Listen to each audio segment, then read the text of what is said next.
দেখছেন TV9 বাংলা। দ্বীপের সঙ্গে রয়েছে আমি শুভজিৎ। দ্বীপ, ঘড়ির কাঁটা 4টে, আর 4টে মানে তো 40টা গুরুত্বপূর্ণ খবর একেবারে। আর শুরুতে দেখে নেবো এই মুহূর্তে 10টা বাছাই করা সেরা খবর। শিক্ষায় চাই সংস্কার, চাই স্বচ্ছতা, এই স্লোগান তুলে এসএফআই এর বিকাশ ভবন অভিযানকে ঘিরে ধুন্ধুমার। শিক্ষাক্ষেত্রে মানোন্নয়নের দাবিতে এসএফআই এর এই অভিযান, কিন্তু গার্ডরেল দিয়ে পুলিশ মিছিল আটকে দেয়। এরপরেই পুলিশের সঙ্গে ব্যাপক ধস্তাধস্তি, আহত একাধিক মহিলা এসএফআই সমর্থক। মহিলা পুলিশ ছাড়াই লাঠিচার্জ করার অভিযোগ। প্রেজেন্ট ভ্যানে তোলা হয় টেনে হিঁচড়ে, দফায় দফায় ছড়ালো আন্দোলনের আগুন। এরই মধ্যে পুলিশের চোখে ধুলো দিয়ে বিকাশ ভবনের ভিতরেও ঢুকে যান বহু এসএফআই নেতাকর্মীরা। ফলে ভিতরেও এক প্রস্ত হুলস্থুল। আন্দোলনকারীদের বের করে আনতে ঘাম ছোটে পুলিশের। এসএফআই এর অভিযোগ, পুলিশ এদিন লাঠিচার্জ করে, তাদের বহু কর্মী সমর্থক আহত হয়েছেন। বেহাল ব্রিজ সংস্কারের দাবিতে অবরোধ, রাস্তায় আগুন জ্বালিয়ে বিক্ষোভ গ্রামবাসীদের। ব্যাপক উত্তেজনা আরামবাগের আরান্ডি এলাকায়। কয়েক বছর আগে এলাকায় নয়াঞ্জলির উপরে থাকা কংক্রিটের বৃষ্টি ভেঙে যায়। তারপর থেকে চরম দুর্ভোগের শিকার হচ্ছেন স্থানীয়রা। তাদের দাবি প্রশাসনকে জানানোই সার। বহুবার বহু জায়গায় অভিযোগ করা হয়েছে, কিন্তু কাজ এখনো পর্যন্ত হয়নি। ফলে এদিন রাস্তায় নামেন বাসিন্দারা। তাদের প্রশ্ন, আর কতদিন এভাবে দুর্ভোগ পোহাতে হবে তাদের? কেন প্রশাসন সক্রিয় নয়? জবাব দাবি ক্ষুব্ধ বাসিন্দাদের। বিধবা ভাতার 10,000 টাকার জন্য শাশুড়িকে এই খুন। ঘটনা 4 দিনের মধ্যে ব্যারাকপুরে বৃদ্ধা খুনের কিনারা করলো পুলিশ। মেয়ের অভিযোগের ভিত্তিতে অবশেষে গ্রেপ্তার করা হলো জামাইকে। গত 23শে জানুয়ারি রাতে টাকার জন্য শাশুড়ির সঙ্গে বচসা হয় অভিযুক্ত। এরপরেই ছুরি দিয়ে গলায় নলি কেটে খুন করা হয় ফুলজাহান বিবিকে। পুলিশ সূত্রে খবর, জেরায় খুনের কথা স্বীকার করেছে নিহত বৃদ্ধার জামাই আখের আলী। টাকার জন্য সে চাপ দিয়েছিল বলেও স্বীকার করেছে পুলিশের সামনে। শাশুড়ি টাকা না দেওয়াতেই সে এই কাণ্ড ঘটায়। বাংকার উদ্ধারের পর এবার নয়া চাঞ্চল্য। বাংকার যেখানে তার 2 কিলোমিটারের মধ্যে 2 জন রোহিঙ্গা গ্রেপ্তার। নদিয়ার কৃষ্ণগঞ্জের ভারত বাংলাদেশ সীমান্ত থেকে গ্রেপ্তার ওই 2 জন। সন্দেহজনক গতিবিধি দেখে তাদের পুলিশের হাতে তুলে দেন স্থানীয় বাসিন্দারা। ধৃতরা বাংলাদেশের রোহিঙ্গা শিবির থেকে 1 বছর আগে ভারতে অনুপ্রবেশ করে বলে জানা গেছে। কাজের খোঁজে পাড়ি দিয়েছিল হায়দ্রাবাদেও। ফের বাংলাদেশে ফেরার চেষ্টা ছিল তাদের, তার আগেই পাকড়াও। মহাকুম্ভে শাহী স্নান, স্বরাষ্ট্রমন্ত্রী অমিত শাহের পা পড়ল প্রয়াগরাজে। এদিন গঙ্গার ঘাটে তাঁর সঙ্গে ছিলেন উত্তরপ্রদেশের মুখ্যমন্ত্রী যোগী আদিত্যনাথ, যোগগুরু রামদেব এবং বহু সাধু সন্ত। সবার সঙ্গে জলে নেমেই পবিত্র স্নান করেন অমিত শাহ। এর আগে অমিত শাহ প্রয়াগরাজে পৌঁছলে বিমানবন্দরে তাঁকে স্বাগত জানান মুখ্যমন্ত্রী যোগী আদিত্যনাথ। এরপরে তিনি মহাকুম্ভ মেলা এলাকার উদ্দেশ্যে রওনা হন। তার সঙ্গেই এবার মহাকুম্ভের 3য় পবিত্র স্নান অনুষ্ঠিত হবে আগামী 29শে জানুয়ারি মৌনী অমাবস্যা উপলক্ষে। কিন্তু সেই 3য় পবিত্র শাহী স্নানের 2 দিন আগেই অমিত শাহ প্রয়াগরাজে পৌঁছে পূর্ণ স্নান সারলেন। রাজনৈতিক বিরোধিতা দূরে সরিয়ে রেখে মহাকুম্ভে অখিলেশ যাদব। তবে এ নিয়ে শুরু রাজনীতির খেলা। অখিলেশের পূর্ণস্নানের ছবি ও video social media share Samajwadi পার্টির পক্ষ থেকে। একে রাজনৈতিক মুখ খোলাবের চেষ্টা বলে কটাক্ষ করেছে বিজেপি। গতকালই মহাকুম্ভে গেছিলেন অখিলেশ। গেরুয়া শিবিরের দাবি, আসলে মহাকুম্ভ হলো হিন্দু ঐক্যের বিরাট প্রদর্শন। হিন্দুদের এই একতা দেখে ভয় পেয়েছেন অখিলেশ, যার জেরে রাজনৈতিক মোক্ষ লাভ করতে কুম্ভে ডুব দিয়েছেন। উদ্দেশ্য হিন্দু ভোট নিজের দিকে টানা। এই প্রসঙ্গে অখিলেশ অবশ্য মনে করিয়ে দিয়েছেন, এর আগে যখন কুম্ভের আয়োজন করা হয়েছিল তখন উত্তরপ্রদেশে কিন্তু তারই সরকার ছিল। শুধু অমিত শাহ নন, প্রয়াগরাজে হাজির ছেলে জয় শাহ। আইসিসি চেয়ারম্যান জয় অবশ্য এর আগে অযোধ্যাতেও পৌঁছে যান। তার বাবা কেন্দ্রীয় স্বরাষ্ট্রমন্ত্রী, তিনি নিজে ক্রিকেট বিশ্বের সিংহাসনে। তবে এদিন অবশ্য তিনি শুধুই ভক্তের আসনে। রীতি মেনে জয় শাহ পুজো দেন অযোধ্যার হনুমানগড়ি মন্দিরে। প্রয়াগরাজের পুণ্য স্নানের পাশাপাশি রাম মন্দিরের আকর্ষণে পুণ্যার্থীদের জনস্রোতে এখন ভাসছে অযোধ্যা। ঢল নেমেছে হনুমানগড়িতেও। অযোধ্যা শহরে পৌঁছে পুণ্যার্থীরা প্রথমেই আসেন এই হনুমানগড়িতে। পবন পুত্রের দরবারে মাথা ঠেকিয়ে তারপর অযোধ্যায় রামলালা দর্শনের পালা। ব্যবসায়ীকে মারধর ও খুনের হুমকি মামলায় স্বস্তি বাংলাদেশি অভিনেত্রী পরিমণির। 2021 সালে একটি ঘটনায় গ্রেপ্তারি পরোয়ানা জারি 24 ঘন্টার মধ্যেই ঢাকার আদালতে আত্মসমর্পণ এবং জামিন মঞ্জুর তার। ব্যবসায়ী নাসির উদ্দিন মাহমুদের দায়ের করা হামলা ওই মামলায় নায়িকার বিরুদ্ধে কাল ঢাকা আদালত গ্রেপ্তারি পরোয়ানা জারি করেছিল। এর আগে একাধিকবার ঢাকার সিজিএম আদালত পরিমণিকে সশরীরে হাজিরা দেওয়ার কথা বললেও তিনি এড়িয়ে যান। শেষমেশ তাই পরিমণি ও তার কস্টিউম ডিজাইনারের বিরুদ্ধে গ্রেপ্তারি পরোয়ানা জারি করেন বিচারক। এরপরেই শোরগোল। আজ আদালতে গিয়ে আত্মসমর্পণ করেন পরিমণি, তার জামিন মঞ্জুর হয়। সাইফ আলী খানের ওপর হামলাকারী সন্দেহে আটক হয়ে জীবনটাই এখন হাজারো সমস্যায় জর্জরিত। দীর্ঘ জেরা এবং হেনস্থার পরে ছাড়া পেয়ে যান ওই যুবক, কিন্তু তার আঙুল এবার পুলিশের দিকে। অভিযোগ শুধু হেনস্থাই নয়, হামলাকারী বলে প্রচারের জেরে তাকে খোয়াতে হয়েছে চাকরি, এমনকি ভেঙে গেছে তার বিয়েও। বছর 31-এর ওই যুবক গত 17 জানুয়ারি রাতে জ্ঞানেশ্বরী এক্সপ্রেসে চেপে বিলাসপুরে হবু স্ত্রীর সঙ্গে দেখা করতে যাচ্ছিলেন। তখনই দুর্গ স্টেশনে তাঁকে আটক করা হয়। যদিও ভুল বুঝতে পেরে পরের দিনই তাকে ছেড়ে দেওয়া হয়। তবে ততক্ষণে যা ক্ষতি হওয়ার হয়ে গেছে। কোলাবায় এক বেসরকারি সংস্থায় কাজ করতেন তিনি, সেই চাকরি গেছে, এরপর বিয়েও পণ্ড হয়েছে। ভারতের শেয়ার বাজারের অবস্থা আজও ভয়াবহ। নিয়ম করে নিচের দিকে নেমেই চলেছে দেশের বিনিয়োগকারী বাজার। আজ বাজার খোলার কিছুক্ষণের মধ্যেই 800 পয়েন্ট পড়ে যায় সেন্সেক্স। একই অবস্থা নিপছিল, যার জেরে মাত্র কয়েক ঘন্টায় 10 লক্ষ কোটি টাকার ক্ষতি হয় বিনিয়োগকারীদের। সবচেয়ে বেশি পতন লক্ষ্য করা গেছে মিড ক্যাপ ও স্মল ক্যাপে সংস্থাগুলোতে। বহু লার্জ ক্যাপ সংস্থাও ধাক্কার শিকার হয়েছে। সূত্রের খবর, শেয়ার বিক্রির প্রবণতা বেড়েছে বিদেশি বিনিয়োগকারীদের, যার জেরে ধস নামছে বাজারে। পাশাপাশি রয়েছে আন্তর্জাতিক বাজারে অশোধিত তেলের দাম বৃদ্ধি, টাকার দামে রেকর্ড পতন সহ একাধিক বিষয়। এবার নজর রাখবো কয়েকটি আপডেটেড খবরের দিকে। মহারাষ্ট্রে লাফিয়ে লাফিয়ে বাড়ছে গুলেনবার্গ সিন্ড্রোমে আক্রান্তের সংখ্যা। এবার মৃত্যু হলো এক রোগীর, আক্রান্তের সংখ্যা শতাধিক। ফলে আতঙ্ক বাড়ছে। মহারাষ্ট্র স্বাস্থ্য দপ্তরের বুলেটিন অনুযায়ী মৃত ওই ব্যক্তি সম্প্রতি পুনের সোলাপুরে গ্রামের বাড়িতে গিয়েছিলেন। তারপর থেকেই তাঁর শরীরে নানা রকম উপসর্গ দেখা দেয়। বর্তমানে এই জিবি সিন্ড্রোমে আক্রান্ত আরও 16 জন ভেন্টিলেশনে রয়েছেন। আক্রান্তের তালিকায় 9 বছরের নিচের 19 জন শিশুও। এটি এক ধরনের অটো ইমিউন ডিজিজ। দেহের রোগ প্রতিরোধ ব্যবস্থা নিজেরই স্নায়ুতন্ত্রের একাংশকে আক্রমণ করে। ফলে শরীরে নানা নিউরোলজিক্যাল ডিসঅর্ডার দেখা দেয়। পরিস্থিতি সামলাতে র্যাপিড রেসপন্স টিম গঠন করেছে প্রশাসন। আজ থেকে উত্তরাখণ্ডে চালু অভিন্ন দেওয়ানি বিধি। এই বিধি সংক্রান্ত বিশেষ পোর্টাল এবং মোবাইল অ্যাপ তৈরি করেছে উত্তরাখণ্ডের বিজেপি সরকার। নাম নথিভুক্ত করা থেকে শুরু করে কোনো বিশেষ পরিষেবার জন্য আবেদন দাখিল করা, অনলাইনে অভিন্ন দেওয়ানি বিধি সমস্ত প্রক্রিয়ার ব্যবস্থা। আর সেই অ্যাপের আনুষ্ঠানিক সূচনা। নতুন বিধির ক্ষেত্রে সবচেয়ে বেশি আলোচনায় অবশ্য লিভ ইন সম্পর্কের নিয়ম। আইন অনুযায়ী সরকারিভাবে নথিভুক্ত করাতে হবে লিভ ইন সম্পর্ক। 1 মাসের মধ্যে তা না হলে সাজা। পাশাপাশি রেজিস্ট্রেশন না করালে বিয়েও আইনি স্বীকৃতি পাবে না। 2022 সালে উত্তরাখণ্ডের বিধানসভা ভোটে বিজেপি জেতার পরই এই বিধি কার্যকরের কথা বলেন মুখ্যমন্ত্রী পুষ্কর সিং ধামি। দিল্লির দুয়ারে ভোট, তার আগে বাকযুদ্ধ চরমে। ভোটে বিজেপি জিতলেই গুনতে হবে মোটা অঙ্কের বিদ্যুৎ বিল। অন্যদিকে আম আদমি পার্টিকে ভোট দিলে বিলের পরিমাণ নেমে আসবে শূন্যে। ভোট প্রচারে এমনই দাবি আপ প্রধান তথা দিল্লির প্রাক্তন মুখ্যমন্ত্রী অরবিন্দ কেজরিওয়ালের গলায়। সোজাসুজি বললেন, যারা চান বিদ্যুতের বিল শূন্য আসুক তাদের আপকেই ভোট দিতে হবে।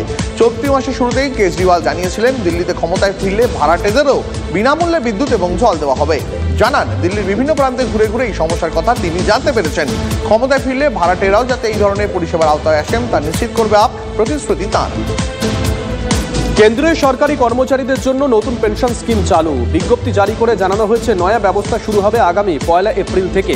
তবে ইউনিফাইড পেনশন স্কিম বা ইউপিএস নামে নয়া ব্যবস্থা 2004-এর 1 এপ্রিল থেকে কেন্দ্রীয় সরকারের চাকরিতে যোগ দেওয়া কর্মী অফিসারদের জন্যই বলবৎ হবে। এই সময়ের মধ্যে চাকরিতে যোগ দিয়ে যারা অবসর নিয়েছেন তারাও নয়া স্কিমে যোগদানের সুযোগ পাবেন। এর ফলে কেন্দ্রীয় সরকারের কর্মচারীদের জন্য বর্তমানে 3টি পেনশন স্কিম চালু থাকলো। সবচেয়ে পুরনো স্কিমটির পোশাকি ওল্ড পেনশন স্কিম, এরপর এনপিএস বা নিউ পেনশন স্কিম এবং এবার ইউনিফাইড পেনশন স্কিম। পুণ্যার্থীদের ভিড় বেড়েই চলেছে মহাকুম্ভে। ত্রিবেণী সঙ্গমে ডুব দিতে দেশ বিদেশ থেকে বহু মানুষ আসছেন প্রয়াগরাজে। সামনেই মৌনী অমাবস্যা, সেদিন শাহী স্নান করতে প্রচুর মানুষের ভিড় হবে দাবি উত্তরপ্রদেশ প্রশাসনের। তবে যারা বিমানে চড়তে চাইছেন তারা মহাসংকটে, কার্যত মাথায় হাত। দিল্লি প্রয়াগরাজ বিমানের ভাড়া বা দ্রুত হারে বাড়ছে। উড়ান সংস্থাগুলির বিমান ভাড়া 1 লাফে অনেকটাই বাড়িয়ে দিয়েছে বলে অভিযোগ যাত্রীদের, যা নজরে আসতেই এবার নড়ে চড়ে বসেছে বিমান পরিবহন নিয়ন্ত্রক সংস্থা ডিজিসিএ। দেশের সমস্ত বিমান সংস্থাকে ভাড়া নিয়ন্ত্রণ করার নির্দেশ। চাহিদা মেটাতে প্রয়াগরাজে বিমান সংখ্যা বাড়ানোর অনুমোদন। 3000-এর বেশি খেলোয়াড়ের উপস্থিতিতে ধুমধাম করে আয়োজিত Cooch Behar heritage cup cricket tournament. মুখ্যমন্ত্রী মমতা বন্দ্যোপাধ্যায় কয়েক বছর আগে কোচবিহার শহরকে হেরিটেজ ঘোষণা করার পর থেকেই এই টুর্নামেন্টের আয়োজন করে তৃণমূল কংগ্রেস। এবার জেলার 256টি দল অংশ নেয় এই প্রতিযোগিতায়। কাল প্রজাতন্ত্র দিবসের রাতে ছিল ফাইনাল। MJN স্টেডিয়ামে এই ম্যাচ দেখতে হাজির ছিলেন দূর দূরান্ত থেকে আসা বহু মানুষ। জেলা তৃণমূল সভাপতি অভিজিৎ দেব ভৌমিক শুরু থেকেই এই খেলার মূল আয়োজক। তিনি জানিয়েছেন আগামী দিনে এমন আরও অনেক উদ্যোগ তিনি নেবেন যাতে সমাজে গঠনমূলক কাজকর্ম ছড়িয়ে পড়ে। ইন্ডিয়ান সুপার লিগে আজ গুরুত্বপূর্ণ ম্যাচ মোহনবাগানের প্রতিপক্ষ বেঙ্গালুরু এফসি। পরপর দুটো অ্যাওয়ে ম্যাচে আটকে যাওয়ার পর এবার হোম ম্যাচে শক্তিশালী বেঙ্গালুরুর বিরুদ্ধে জয়ের পথে ফিরতে মরিয়া সবুজ মেরুন। এই ম্যাচে পয়েন্ট নষ্ট করা মানে কার্যত শিল্ড হাতছাড়া হওয়ার পথ খুলে যাওয়া। জামশেদপুরের পর চেন্নাইয়ের বিরুদ্ধেও পরপর ড্র করে এই মুহূর্তে বেশ চাপে মোহনবাগান। এই অবস্থায় জয় ছাড়া তারা অন্য কিছু ভাবতে নারাজ। আইএসএল এর নয়া বিতর্ক, লাল হলুদ বনাম সবুজ মেরুনের আরেক লড়াই, যার মূলে এক টিফো। আইএসএল কর্তৃপক্ষের কাছে এ নিয়ে অভিযোগ মোহনবাগানের। ইস্টবেঙ্গল কেরল ম্যাচে টিফো নামিয়েছিলেন লাল হলুদ সমর্থকরা। মোহনবাগানের অভিযোগ, এই টিফো ফুটবল সংস্কৃতির বিরুদ্ধে, অসম্মানের উদাহরণ। এরপরে আইএসএল কর্তৃপক্ষের কাছে এই নিয়ে অভিযোগ সবুজ মেরুন শিবিরের তরফ থেকে। রিয়াল মাদ্রিদে আসার পর এই প্রথমবার হ্যাটট্রিকের স্বাদ পেলেন ফরাসি স্ট্রাইকার কিলিয়ান এমবাপে। স্পেনের এই ক্লাবে যোগদানের পর বড় সাফল্য। নতুন বছরের প্রথম হ্যাটট্রিক বিশ্বকাপ জয়ী তারকা ফুটবলারের। ভালাদোইদের বিপক্ষে তার দুরন্ত পারফরমেন্সের সুবাদে রিয়াল জিতল 3-0 গোলে। চ্যাম্পিয়ন্স লিগের পরবর্তী রাউন্ডের আগে যা অবশ্যই স্বস্তি দিয়েছে কোচকে। কয়েক মাস আগেই লা লিগায় বার্সেলোনার কাছে লজ্জার হার হারতে হয়েছিল এমবাপেদের। তবে তার ফর্মে ফেরার ছবি সামনে আসে দিলখুশ সমর্থকদের। অস্ট্রেলিয়ান ওপেনের ফাইনালে কার্যত এক পেশে লড়াই। 3 সেটের যুদ্ধে প্রতিপক্ষ আলেকজান্ডার জেরেভকে উড়িয়ে দিয়ে জয়ী জানিক সিনার জিতলেন ক্যারিয়ারের 3য় গ্র্যান্ড স্ল্যাম। অস্ট্রেলিয়া ওপেন এ নিয়ে টানা দ্বিতীয়বার চ্যাম্পিয়ন ইতালির সিনার। ফাইনালে জার্মানির জেরেভকে স্টেট সেটে হারিয়েছেন তিনি। আগের বছর জুনে সিনিয়র বিশ্ব র্যাঙ্কিংয়ে শীর্ষস্থানে ওঠেন। এরপর থেকে এক সপ্তাহের জন্য ওই আসরের মালিকানা তিনি হারাননি। ক্লাস 9-এর পড়ুয়ার দুরন্ত কীর্তি নয়ডার দক্ষ মালিক আবিষ্কার করে ফেলেছে আস্ত গ্রহাণু। এই আবিষ্কারের জন্য তাকে বিশেষ সম্মান দিতে চলেছে নাসা। ছোটবেলা থেকেই মহাকাশের নানা বিষয় নিয়ে পড়াশোনা করার আগ্রহ দক্ষর। দূরবীনে চোখ রেখে এগিয়ে যেতে ব্যস্ত সে। সেই সাধনাই তাকে এনে দিল অনন্য স্বীকৃতি। প্রাথমিকভাবে তার আবিষ্কার করা গ্রহাণুর নাম দেওয়া হয়েছে 2023 OG40। তবে এই গ্রহাণুর একটি স্থায়ী নামকরণও করা হবে, যে নামটি দেওয়ার দায়িত্ব পড়েছে দক্ষের ওপরেই। গ্রহাণু আবিষ্কারককে এই বিশেষ সুযোগ করে দিচ্ছে নাসা। জলের নিচে অনন্য ছবি। দেবভূমির দ্বারকায় স্কুবা ড্রাইভাররা মহাব্যস্ত। জলের নিচেই জাতীয় পতাকা উত্তোলন। ছবিটি গতকালের, যা ইতিমধ্যেই ভাইরাল হয়েছে সোশ্যাল মিডিয়ায়।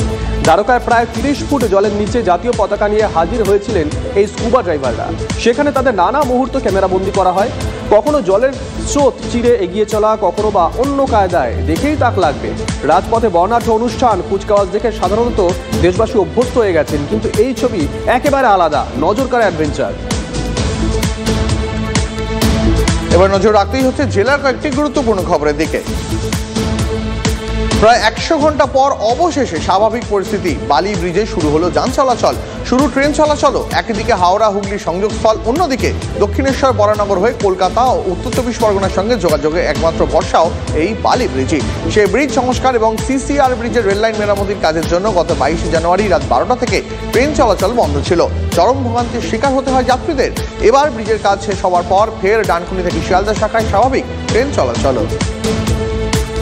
ট্যাব দুর্নীতির ধাঁচেই আবাসের টাকা লুটের অভিযোগ। যোগ্য প্রাপকরা বঞ্চিত, টাকা ঢুকছে অন্যের অ্যাকাউন্টে। তৃণমূল নেতাকর্মীদের বিরুদ্ধে অভিযোগ। মালদার হরিশ্চন্দ্রপুর থানার ইলাম এলাকায় চাঞ্চল্য। প্রশাসনের কাছে অভিযোগ দায়ের করেও সুরা হয়নি বলে দাবি অভিযোগকারীদের। তাদের দাবি, প্রাপকদের মোবাইলে ওটিপি আসার পর তৃণমূলের পঞ্চায়েত সদস্য এবং তার সঙ্গে তৃণমূল কর্মীরা নিয়ে যাচ্ছে ওটিপি। টাকা ঢুকে যাচ্ছে অন্যের অ্যাকাউন্টে। তৃণমূল নেতাকর্মীরা 5000 টাকা কাটমানি নিচ্ছে বলে অভিযোগ।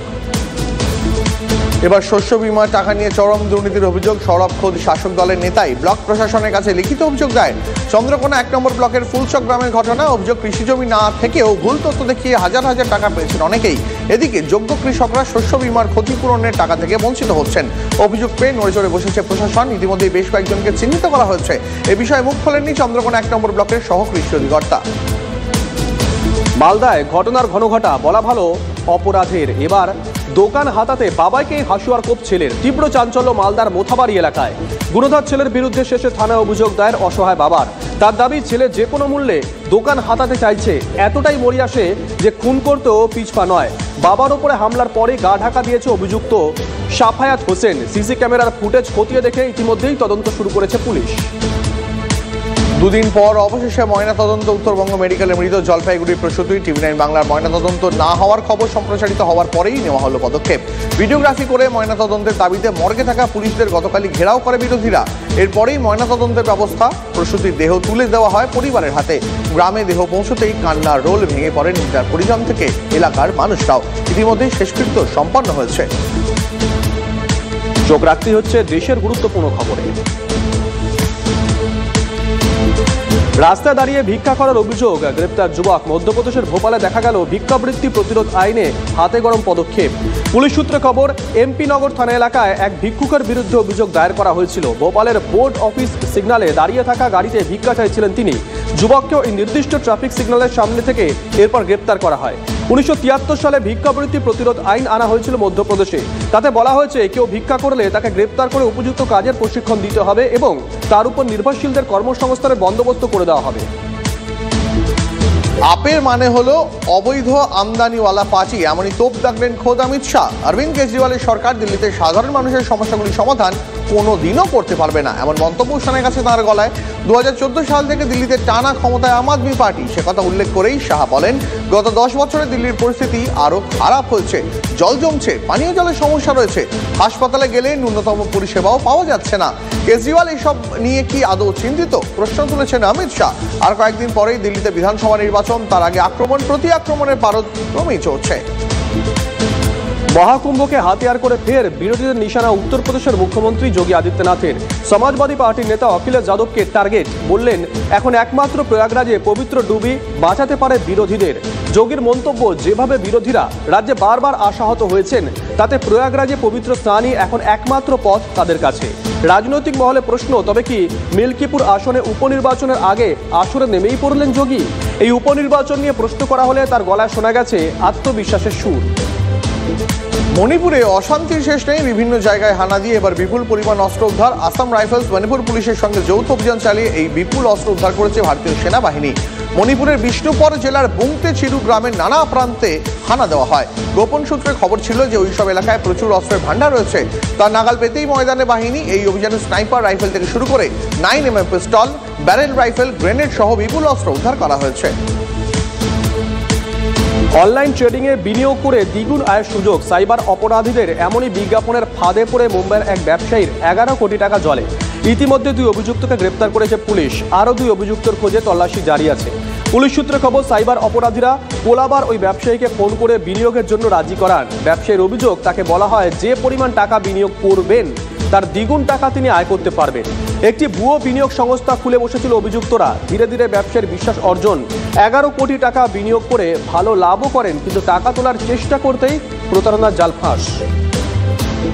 অদূর ভবিষ্যতে আসামের দ্বিতীয় রাজধানী হবে ডিব্রুগড়, ঘোষণা খোদ মুখ্যমন্ত্রী হিমন্ত বিশ্ব শর্মার। তিনি জানিয়েছেন, আসাম বিধানসভা ভবন তৈরি হতে চলেছে ডিব্রুগড়ে এবং 2027 থেকে প্রতি বছর আসামের বিধানসভার একটি অধিবেশন ডিব্রুগড়েই হবে।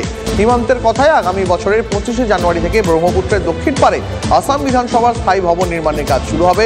3 বছরের মধ্যে ডিব্রুগড় ভারতের একটি গুরুত্বপূর্ণ শহরে পরিণত হবে, ঘোষণা আসামের মুখ্যমন্ত্রীর। গত বছরই ডিব্রুগড় শহরে মুখ্যমন্ত্রীর সচিবালয় করেছে হিমন্ত প্রশাসন। তেজপুর এবং শিলচরে উন্নয়নে জোয়ার আসবে, ঘোষণা হিমন্ত বিশ্ব শর্মার। পুনেতে ভয়ঙ্কর আগুন, পিম্পারি চিঞ্চওয়ারে এই ঘটনায় ব্যাপক আতঙ্ক এলাকায়। পিম্পল সওদাগরে বাজার এলাকায় অগ্নিকাণ্ড, স্থানীয়দের দাবি রাতে হঠাৎই আগুন লেগে যায় সেখানে। বিষয়টি নজরে আসতেই খবর দেওয়া হয় দমকলকে, কিন্তু তারা পৌঁছানোর আগেই আগুনে ভয়ঙ্কর চেহারা নেয়, ছড়িয়ে পড়ে একের পর এক দোকানে, দাউ দাউ করে জ্বলতে থাকে গোটা এলাকায়। দমকলের দীর্ঘক্ষণের চেষ্টায় আগুন নিয়ন্ত্রণে আনা সম্ভব হয়। প্রাথমিক তদন্তে জানা গেছে সম্ভবত শর্ট সার্কিট থেকেই এই আগুন লেগেছে। রাতে বাজারে কেউ না থাকায় কোনো হতাহতের খবর নেই। কয়েকদিন আগেই দিল্লি কাঁপছিল শৈত্যপ্রবাহে, আর এবার চড়ছে তাপমাত্রার পারদ। গতকালই 8 বছরের মধ্যে উষ্ণতম প্রজাতন্ত্র দিবসের সাক্ষী হতে হয় দেশের রাজধানীকে। আজও একই অবস্থা। কয়েকদিন ধরেই আবহাওয়ার খামখেয়ালিপনা চলছে দিল্লিতে, কমেছে ঘন কুয়াশা, ঠান্ডা হাওয়া। আগামী কয়েক দিনে আরও পারদ চড়ার ইঙ্গিত আবহাওয়া দফতরের। উত্তর পশ্চিম থেকে আসা শুষ্ক হাওয়ার কারণেই তাপমাত্রা হেরফের হচ্ছে বলে জানিয়েছেন আবহাওয়াবিদরা। এমনকি এই সপ্তাহের শেষে সর্বোচ্চ তাপমাত্রা পৌঁছে যেতে পারে 24 থেকে 25 ডিগ্রি সেলসিয়াসে, এমন আশঙ্কার কথাও শুনিয়েছে হাওয়া অফিস। চোখ রাখতে হচ্ছে বিদেশের খবরে।